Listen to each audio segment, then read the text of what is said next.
Hello, everyone, and welcome to Pruning to Prosper. I'm your host, Gina Morton, and today we have a wonderful guest. Amy Brooks is here with us, and she's going to talk to us about how she got her prayer, wine, and chocolate retreats up and running, and how you can have one at your house or in your church as well. So, Amy, thank you so much for joining us on Pruning to Prosper.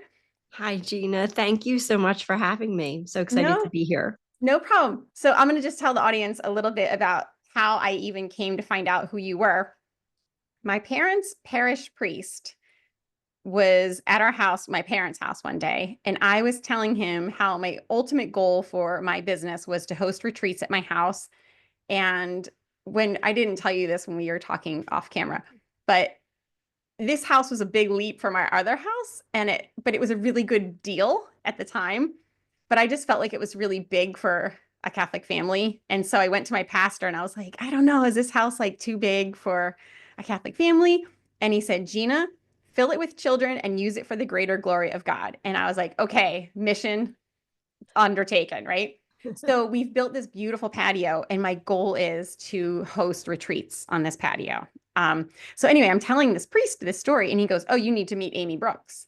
And I said, "Who's she?" And he said, "She lives locally and she runs these retreats." And I was like, "Okay." So I looked you up on Instagram, and you're one of the only people I really do read everything that you post, and I try to like My everything. goodness.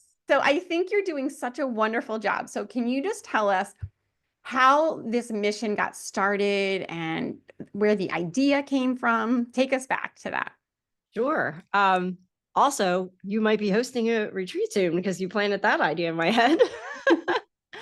uh, so I, years and years ago, when I was like 25, all my friends started getting married and I got dumped.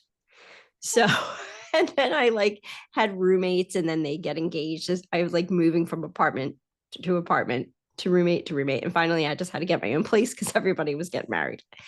And I was like in pretty rough depression. And I started making different friends too, because my friendships had to shift because I was single and these other friends that were starting families, which we were just in such different places. So a friend of a friend was also kind of going through what I was going through. And her mom had a rosary group. And we went to it. And my friend said, we should just start doing this ourselves. And I was like, yes, I've always wanted friends to pray with, but they're really hard to find or you don't fit in with the ones that are doing. So I was all for it. So it was the last season of Friends. And we decided that on Thursday nights, we would like to have a potluck dinner, watch Friends, and pray the rosary. So that's how it started. And we would say we would have our intentions, and we were all going through. There was four main women in our 20s, but we would bring people occasionally in and out too. But we would just say, okay, intentions. And it would be like an hour or 2 hours later. And we are just like dumping our sorrows out. Oh, And then eventually we would pray. There were a few times where it was like 11 o'clock, like just pray Hail Mary and go because we can't even do it tonight because we had work the next day. And so that started. And then eventually our prayers started getting answered. Like we got married, person wanted children, had children. And but we kept doing it. We kept meeting. And we started writing our intentions in a book. And then we started one night, we were like, boy, we should really write a book because look at all the prayers that have been answered through through the years. And someone said, well, what would we call it? What would we call this book? And it must have been around when Eat, Pray, Love came out. So my one friend said prayer, wine, chocolate, because she literally was looking like we had like a glass of wine in one hand, chocolate on the coffee table. And I was like, well, that's perfect. So years went by and I started a blog, and that's prayerwinechocolate.com. You can still visit that today. So I actually was going to call it Raining Roses because I pray to St. Therese a lot and she always sends me roses, but that domain was taken. So I was like, oh, I'll call it Prayer Wine Chocolate. And I said that to my husband. He goes, oh, that's perfect. That's totally perfect. But the blog I actually started because we were hoping to adopt again. My husband and I experienced infertility. We adopted our son, and then I stopped working full time as a teacher, but I still wanted to work. So I was looking for things I could do from home, and blogging kept coming up. And I was like, it sounds kind of weird. I thought it was like an online diary and started family drama. Like I didn't really understand what blogs were. But then I bought a course or something and it said, this is how you can make money blogging. And it was like, if you can craft, share your knowledge. If you can cook, share your knowledge. If you are really good at organizing, share your knowledge. And everything was like, nope, nope, nope, can't do any of that. Uh, but then I thought, well, we are going to adopt again, and we don't have the money to hire an agency. And I do believe that we can do this through networking. Years ago, I've heard stories where people knew someone who knew someone and they were able to adopt. And this was before social media. So I thought, for sure, we're going to do this. Let me help others, because I don't think anyone should not pursue adoption because they can't financially afford the $50,000 some adoption agencies charge. So that was my intention. Plus, I was like, wouldn't it be great to have gift guides for Catholics around Christmas time so that we can really keep Christ in Christmas? So those were my thoughts. And then Facebook Live started. And when you blog, you come across like other people blogging. And I came across this ministry called Wine. And I think they're out of Chicago, and it stands for Women in the New Evangelization. And they were advertising that they do the shrine and wine pilgrimage in Italy. And they go to like St. Catherine of Siena's shrine, and then they go to a vineyard in Italy. And I thought, that is the most amazing thing ever. I can't go. I can't, I don't have the money. I have a 4-year-old. We're trying to adopt again. Like literally, there's no way I could go. But then I thought, I live in Philadelphia. There's 2 Catholic saints in Philadelphia. Mm-hmm. So I made a whole schedule one summer where every week I went to a different shrine, or there was a church that had a Padre Pio festival. There was a Carmelite monastery near a shrine. And every week I scheduled it. And my husband, I would schedule it on a Saturday so he could watch our son, and I would go live at these places and show the insides. I said, people live all over. They won't see this unless I show it to them. So I did that. And then I realized the St. Catherine Drexel Shrine was going to close. Where she lived, where her community, all the Sisters of the Blessed Sacrament had a beautiful, spacious thing outside the city. And she was buried there, and they were closing. So I thought, I want to do something here before they close. So the very first prayer, wine, chocolate retreat was kind of like I copied off the wine people, the shrine and wine pilgrimage, and I just made it one day. So we went to the St. Catherine Drexel Shrine. We had a nun talk to us about St. Catherine Drexel. We were able to look at where she lived, where she prayed. And then we had a bus pick us up, and we went to 2 wineries that were in Bucks County. Wow. And it was great. So then I started doing this once a year, because I found, because where I lived, there are wineries in Bucks County, Pennsylvania, which is outside Philadelphia. Right. But then COVID happened. So we actually had one that was all day at a winery. And a priest came and said mass at the winery outside. And then I gave a prayer journal workshop, because that's like one of the things I found myself writing about a lot, is how when I was depressed, I not only prayed with friends, but I would write in a journal. So, and I just like, I'm Gen X. Like I had a sticker collection when I was a kid. I still like think coloring's relaxing. So I incorporate those things that give me feelings of nostalgia and relaxation, because I can't relax. But when I prayer journal, it slows me down. So I shared that. So yeah, so that's really how it evolved. I hope that is going to answer.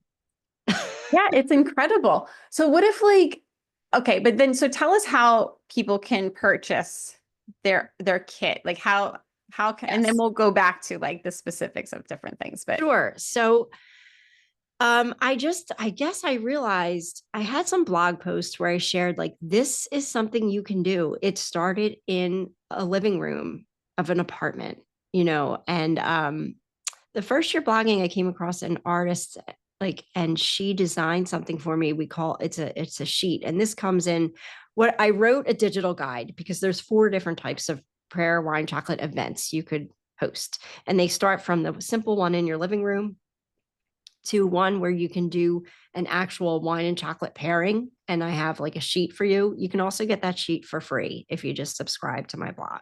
But the whole book is on prayerwinechocolate.com. It's a digital book right now. Mm-hmm. And I'm hoping to get it right. I've been talking to someone to redesign it because I'm not an artist. So it's digital. You can download it. It's an ebook. It's not pretty, but it's you own it. I don't know if you got Yeah, I do own it. And you know what? I totally forgot that I owned it until Mhm. I saw you today. Um, and like you buy these things because you have an idea or you have a Right. passion, and then you're like, oh, I gotta get this thing. And I bought it, and then I never did anything with it. But I'm Yeah. glad that you reminded me that it can be the very simple version, because as you're talking about going to shrines and vineyards, I'm thinking to myself, oh gosh, that sounds like a lot. Like it sounds like a lot of logistics and Yeah. So that's why I only have that once a year because it is a lot of yeah, work. yeah, But I always call my friend Katie up and say, I need to pray. This is going on. And she's like, come on over. And we bring our rosaries and our wine and we sit at our kitchen table and we pray. yeah. I love that. And I think like, Mhm. so we said that we're the same age before we started recording here. And I shared with you that one of the things I hear from my listeners is that we are struggling for friendships. And I'll tell you the quick story of my meeting my best friend. So I told you how I used to host these prayer groups in my house. And one of the nights, something came up about friendship. And I just mentioned very casually, like, oh, I don't have a best friend. Like I wasn't in pain about it. I just was kind of like, I guess I had little kids and just wasn't my season of life, I guess. And the next day or that night, my friend Lori emailed me and she said, I'll be your best friend. And I still feel horrible, but I don't think I ever even responded to her email because I just didn't know what to say. But I lived on 20th Street and she lived on 28th Street. So it was technically 16 blocks because it's like a number and then a name. And so I just started walking past her house more and more. And she would come to my prayer groups. So we knew each other because we had done marriage prep at our church together. And then I would invite women to join the prayer group. So we just kind of became closer because I would walk by her house and then we'd start doing things together. And, now her and her husband are the godparents of my youngest child. But I think like it's hard to find good Catholic friends. And I think sometimes we just kind of by default are friends with our kids' friends' parents because we're at the same soccer games.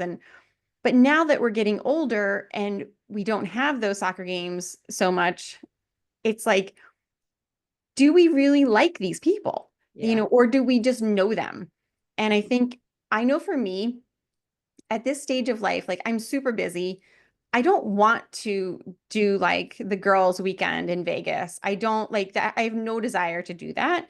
Um, but I want to be with women that are fun, but my faith is so important. And that's what I love about your whole idea is because it's not like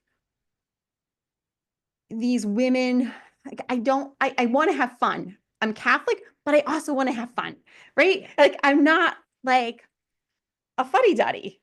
Right. And Right. that's what I love about this. Now, I did give up drinking for my 49th year, but I've also come to discover there's a ton of like great mocktails. Yes. So you Yes. could do All the this. mocktails. If anyone is listening and you're like, I Yes. don't drink, you can totally do mocktails. I think the wine is fun because it's very biblical and Hmm. you're at a vineyard or whatever. Yeah. But it can also be symbolic of it could be coffee, chocolate, and Yes. prayer. You know what I Yeah. mean? Yes. Right? Thank you so much for bringing that up because it's something I even said to my husband, so I have this vision of a magazine. I was like, maybe I should just call it prayer and chocolate because I don't want to I don't want people to feel like, well, I don't drink, so that's not for me. Hmm. Like I was telling you earlier, a woman who has come to a couple prayer wine chocolate retreats who lives locally started a prayer wine chocolate group in her parish. And one of the women that would come was pregnant. So she always brought a mocktail. Hmm. It's not about the wine, it's about the friendship. Yeah. Yeah, you know. So, and the wine is fun, and and it is biblical, but Hmm. it's not a requirement by Right. no way, no way. And in Yeah. fact, I do put a lot of disclosures. We've had parishes have prayer wine chocolate nights where I come and talk and I say, make sure you get small cups. Like we don't want to be sinning. Like we don't Right. want to overindulge. Yeah, in moderation. And so, Right. yeah. Yeah. So, can you share with us any stories that you've heard from women that have hosted these retreats, or like what's been the result? I love how you said that you guys kept a journal of your prayer intentions and then the prayers were answered. I think that's so, like, I can't imagine having that from my 20s or 30s, like all the prayers. Like, I'll just tell you a quick Yeah. little story. I graduated from college and my grandma so I live near Amy. I live outside Philly. And so my grandmother gave every grandchild a trip to the casinos when they graduated or they turned 21. And because I turned 21 in February, I just never went. So at my graduation dinner, my grandmother was like, "Hey, what are you doing tomorrow?" And I said, "Nothing. I have nothing to do. I have no job. I have no prospects, nothing." She said, "You want to go to the casino?" And I said, "Sure." So I go to the casino and I won $1,500. Now, this is before the euro. So my $1,500 got me a round trip ticket to London, a Euro pass for a month, and 4 weeks in Europe. Wow. Because it was so cheap to travel back then, before the euro. Like Goodness. I bought Italian leather shoes for $2. Like it was crazy cheap. But anyway, fast forward and I had a boyfriend at the time, but it was like there was definitely something missing and it was definitely the faith part. I just thought I have to give up something if I want to get married. You know what I mean? Like you can't have everything. So, but I went to Europe and I prayed every church I went into. I did my 3 wishes and I was praying for like a husband and children. So fast forward to 2023, my husband and I took our 4 kids to Europe for the month. And it just came over me. I was sitting in a church in Ljubljana and I had gotten communion and I just sat down in the pew and I just lost it. And I thought, here I am back on the shores of Europe with the answer to all my prayers, like right here in the same pew. I couldn't believe it. And I just thought, like, so I guess I have to look through my journal because I did journal when I was younger and I probably do have some stuff from Europe when I journaled when I was traveling by myself. But anyway, I think it's so cool that you have that history. That So was beautiful. Thank you tell for us, sharing that. yeah, That was I'm amazing. sorry. So tell us about like any good stories that have come from these retreats. Like I love hearing women like faith stories. If you want to share the one you shared with me Yeah. earlier. I don't remember. um, The lady that prayed the rosary and oh, so yeah. Okay. So gosh, like 18 years ago, my husband and I went to a wedding of a mutual friend and we sat at the table with this other couple and they were like, "Oh, we were just looking for a house in the town in this Hapro where we live." And I said, "We live in Hapro." I said, "What street?" She said, "Moorborough." I was like, "I live on that street. Like, that's not really my address, but it's the cross street." She goes, "Oh, I think we're going to buy a house there." So she lives 4 doors down. So we became friends. She moved in, and I told her about how, I'm like, "You can come. We pray the rosary, we drink wine. You should join us." Mhm. And her husband's Catholic, but she wasn't Catholic. And but she was like, "Sure, I'll come." So she came and she prayed the rosary with us. It's funny, one of the original girls that started the prayer wine chocolate group looks exactly like her. So it's like she has a doppelganger. Like it's so crazy. Like they look alike. Like my mother-in-law comes in and sees one and then thinks it's the other. So like we just bonded and she made friends with my friends and she would always come to rosary. Well, last year she became a Catholic. Oh my gosh. Yeah. And I remember at one point we would get together for rosary and her husband would walk by and she would say, one time she said, "I am not converting." So I never asked her about it, but we prayed the rosary and I shared my stories. And, I think she discovered Bible in a year and she just started doing research for her own church because the church she came from, her dad was a priest. Like they were very involved. Oh yeah. But she started researching who founded her church. And she's like, "What? Somebody got mad at somebody else in Germany. So they broke off and they started this church." And it led her to keep looking and reading. And now she's like super Catholic. And it's just amazing. But even it's funny, like this past year, I did a prayer wine chocolate retreat, but I was working so hard on this Catholic catalog that I was 3 months behind. I like planned it in a month. And so it was very stressful. I probably invited over 100 people. So I got so many no's, but then I got like, it's always like the perfect number, like 14 people for a prayer wine chocolate retreat is like Yeah. perfect because you have too many people. You feel like you don't talk to anybody for more than 5 minutes. Hmm. So it all worked out.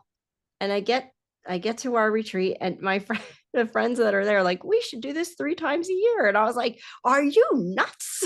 Like, because they didn't know what I had just gone through to get this together. Right. Right. But then I'm like, oh, you're reacting to that way to the wrong people. These people are here and they love it. Hmm. And they loved it so much that one friend started in her parish, in Our Lady of Grace parish.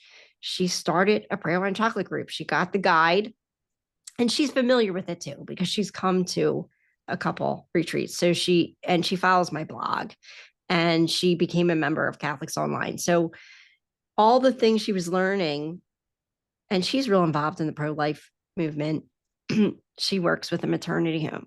So like the first meeting, the meetings are just come to church, bring a salt or a sweet, like sign up for, you're either bringing wine or chocolate or pretzels or something. Everybody brings something, bring your rosaries. If you don't have rosaries, don't worry about it.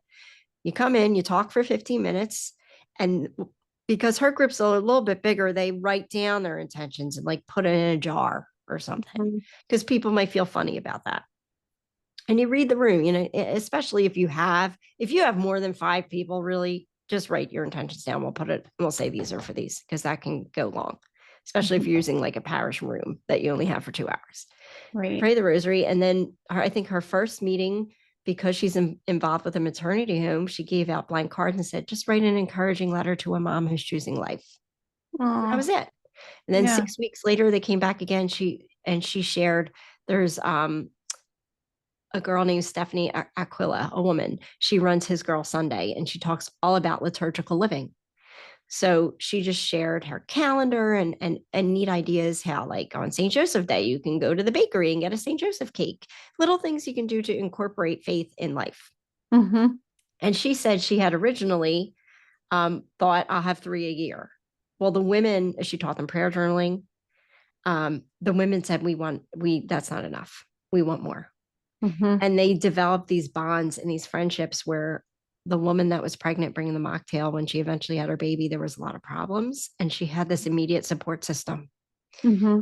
And 2 other women bonded over a chronic illness. Like these real friendships form. Friendships based on faith are more solid. It's just, and to have that network when you're going through something and say, I'm going to ask these people to pray, Hmm. there's no money in the world that replaces, can you pray for my child or can you pray for us right now? Right. And everybody's going through something. And, Yeah, I think everybody, you're not going to go through this life without suffering. no. And I think So, like you have to have that.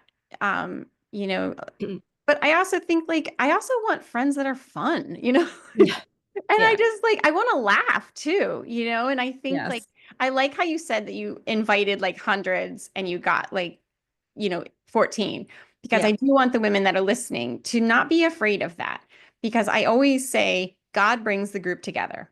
mm, And it's always the perfect mix of personalities. Like I host these online retreats or something like that. And I hosted a declutter retreat. It was based on the visitation and like, can we open our front door?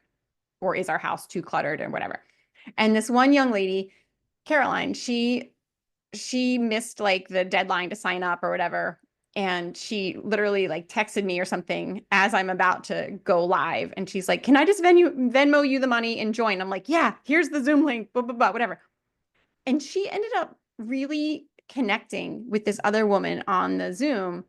And I was just kind of like, almost not even necessary because she really just was so engaging and I just thought God made sure she was here because she needed to be here.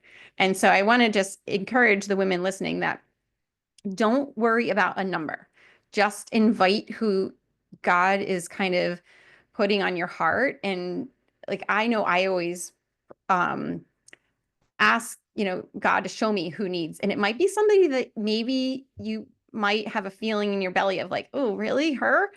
But all the more reason Mm, to offer her an invitation, because you just yeah. never know who's And going on to top of what. that, can I add something? Yeah.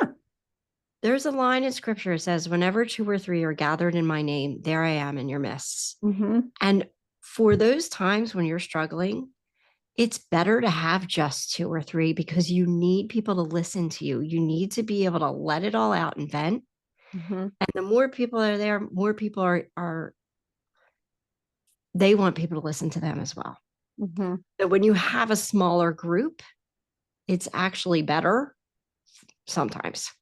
Yeah. Plus, you feel more comfortable. Like you don't feel like when you get a large crowd, you kind of feel like you're speaking and you're giving a talk or something. So if Hmm. you those smaller groups, if there's just two or three people, that the power of you coming together and praying a rosary with one other person or two other people is immeasurable. I mean, Hmm. and sometimes that small group is the gift. It is. And like you could even look at Jesus, like he had his 12 disciples, but then Mm-hmm. within that, he had Peter, James, and John. Mm-hmm. So it's like even Jesus had like his really close inner Yeah. circle. And I just got a prompting from the Holy Spirit to say, to tie in the decluttering to all of this. Yes, please. Perhaps this could be a decluttering goal for women is like you get Amy's book on how to host your own wine prayer and chocolate event. And maybe that's your decluttering goal is like you just work on the main room in your house or your patio or something that you could host one of these this summer or in the fall, I think would be beautiful. So I think sometimes when I work with decluttering clients in person here, there's usually like a goal. For some, I had one family, it was because they wanted to get a dog and they had way too much stuff on their floor. They're like, we can never get a dog. So that was their goal was to be able to have a tidy enough house they could get a dog. And I've had a few people where they just wanted to get a cleaner, a house cleaner, but the cleaner is going to come in and they're going to charge you with how much stuff it looks like they're going to have to move. Mm-hmm. So you're going to pay more. So if you can get it decluttered and look like, oh, this is an easy house to clean, you're going to pay better, a Yeah. better price. You know what I mean? Yeah. But anyway, I just had that prompting that maybe I your love that. your retreat, because I think like that's probably the easiest place to start would be like in just a restaurant, meet at Starbucks or Panera, and you could do it at Panera. You can meet in a park, you could um, get your But house. the home is the big, especially if you pull out the rosary, you're afraid. Not that you should be, but people. Right. But I love that Yeah. because as a someone who's looking at clutter all over my house right now, I know that I get more done when I know people are coming over. It really is a Yeah. motivator. Yeah. Yeah, Maybe we can do that this summer, Amy. We can. I'm absolutely. always down in your area because my mom lives near you and I go Oh, once a okay. week. So I'm always Yeah. down where you are. So yeah. Yeah, I might have to talk to you about what you're, oh, yeah, God brings people together. There are no mistakes. So, He totally does. So, okay. So for those of you listening, I want to encourage you to go on Amy's website. Tell us again the name of your website where they can purchase this booklet. yes, thank you. Prayerwinechocolate.com. Okay. And then tell us your mission statement for this year. You said you had a mission statement Yes. you wanted to So, share. like I said, it originally started as a blog, and the tagline was my spiritual journey to motherhood and beyond. Oh, But now it's more than a blog, it's a ministry. yeah. And I'm watching, this grow in one parish, and my one friend saying, I want to go to her meeting and see how she does it. And I said, yeah, we need to get this in parishes.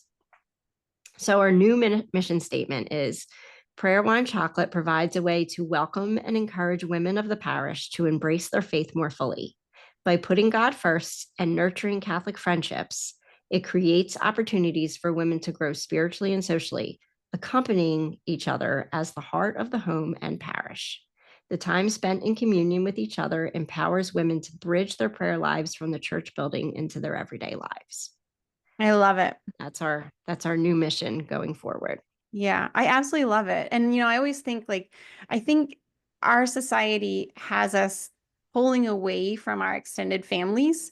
It's very recent that we don't live with our in-laws or with our sisters being next door to us or on a family plot of land or, like just how it was. I think we look at these beautiful images on Instagram of like women baking bread and they have the garden and it's just like that is a lot of work.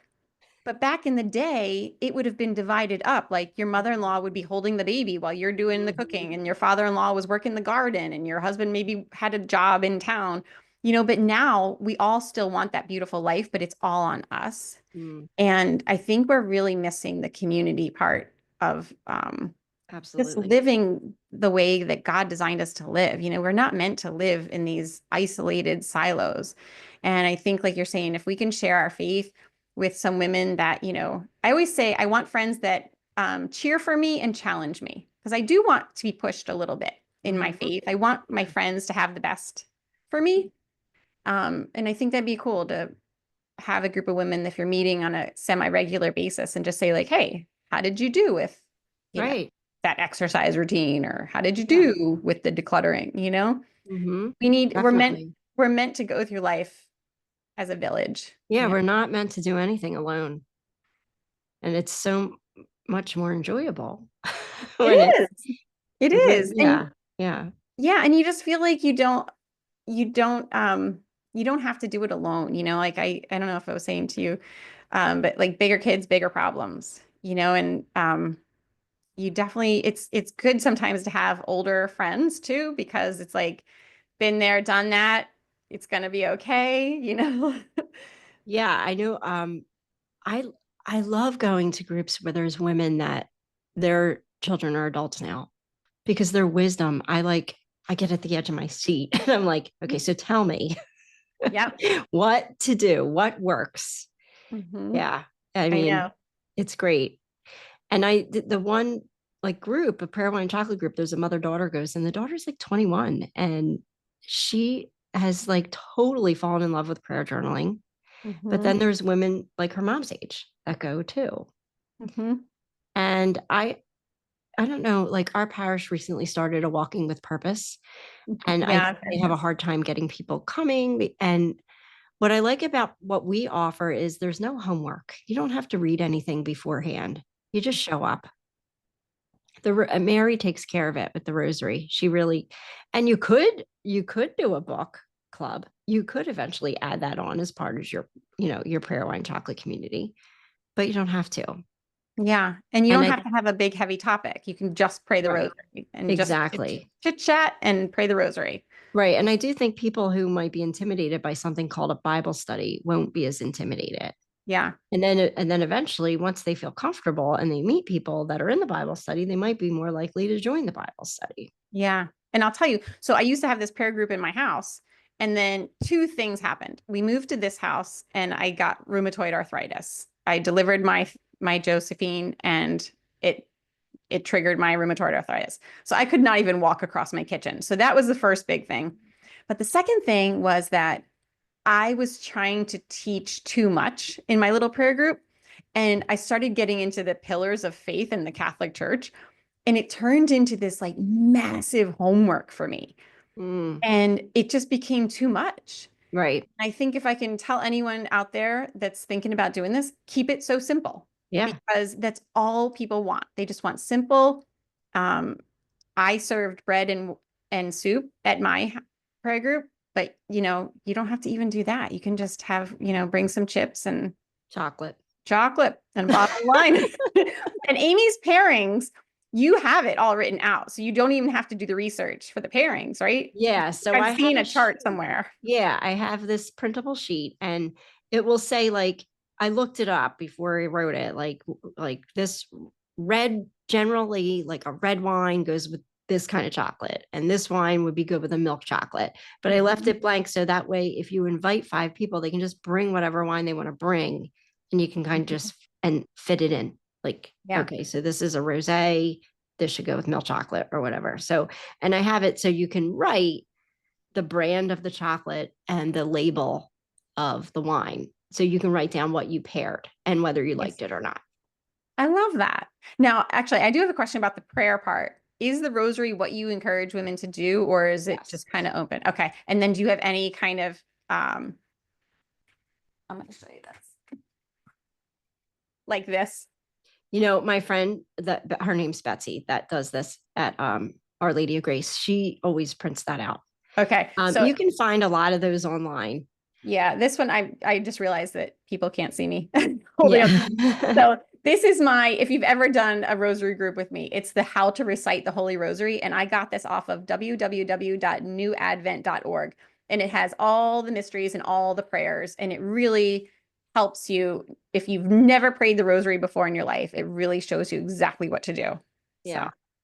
And I want to plug my one friend, Julia, that just wrote a book this year.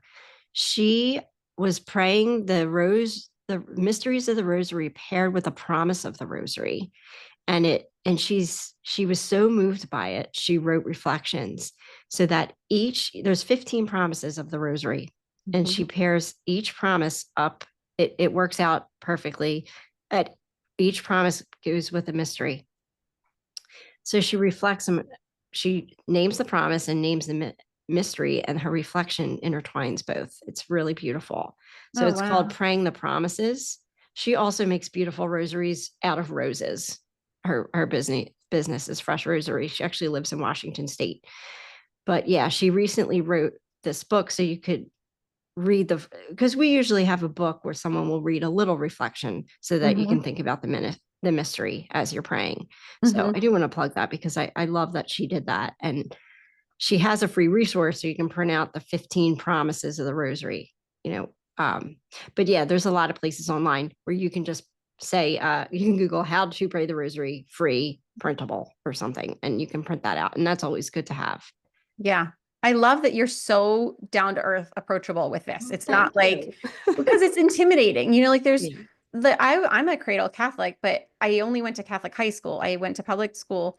And I think like it's a little intimidating. People probably have rosaries in their house, but not all Yeah. of us know how to pray them. And so I think you make this very accessible for every level of Catholic, from Thank you. Thank you. yeah. And I will say, for the longest time, I didn't realize, in my house, the very few times we prayed the rosary, we had to kneel. I think just let people know, look, we're just going to sit on the couch. No one's kneeling.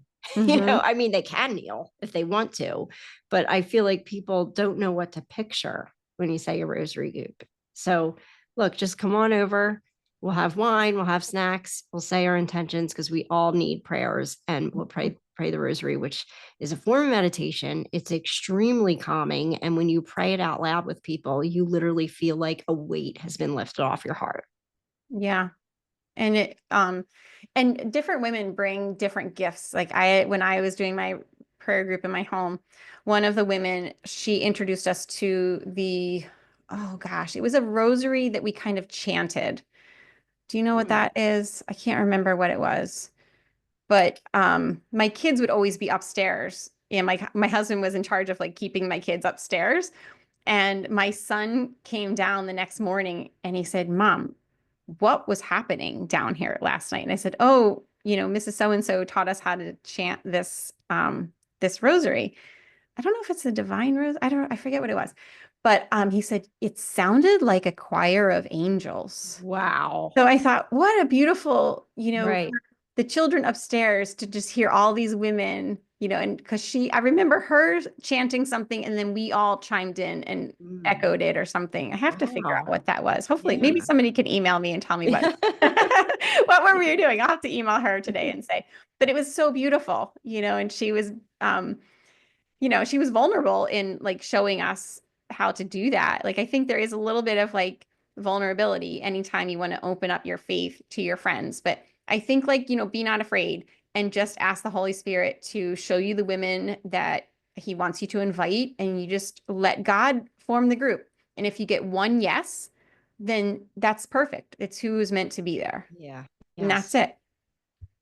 So Awesome, Gina. anything else, Amy, you want to tell us anything else about what you've got going on? Um, I will say if you're looking for Easter basket gifts, I wrote two books called Be Yourself. The one is for girls and is for boys. Because I really do find prayer journaling helpful as well. So Mhm. Yeah, I mean, come to my website, explore. I write a blog post here and there. Oh, right now I'm doing a truth or dare challenge. Mhm. I'm calling it Dare to be a Better Christian for Lent, but it's just 40 truth or dares where you can pick truth and just honestly ask yourself, when is the last time I went to confession? Or when is the last time I prayed a rosary? Or when is the last time I smiled at people? Yes. Yeah. So, or I dare you to just walk around and smile at everyone today. Like, obviously, I'm like, make it weird, just smile. Yeah. And then I related to, when Mother Teresa died, I heard a quote by her, and it was like my first year teaching, and she said, "Smile at people, and it helps you grow in love with them." So I was like, okay, these two girls come into class and they look like they want to kill me with their looks. So I'm gonna try it. And I test drove it and we started laughing at me because I looked ridiculous. And then eventually it broke the ice. And I had this great rapport with those two students because I tried Mother Teresa's advice. I took her dare, so to speak. Yeah. I saw So that on your Instagram. I think you posted that the other day, that yeah. story. And I was like, that's such a great, because I work with teens. I'm a Mhm. scoutmaster. And so I always love, like, I love that age. Yeah. But they can be tough, man. They can be Yeah. brutal. Yeah. But They are too cool. yeah, they are. It's funny. Yeah. But So that's like the thing I just created that I'm super excited about. And that's just a digital thing, but you can print it out. It's a workbook you can print out. okay. Yeah, I can attest to the Be Yourself journal. I got that for my daughter and my niece, and it's a great confirmation gift. It's a great Easter gift. So yeah, Yeah. great. Thank you so much, Gina. This was Thanks for lovely. having me. Or I mean, Yeah. it's my Thanks for having podcast. me. But yeah, you were just delightful. So I'm so glad that Father Tom, first told me who you were. And maybe I get to meet you in real life. Yeah. Thank him I'll for host me next time you see him. Okay, I will. All I hope right, so thanks. much. Thanks so much. Thank you.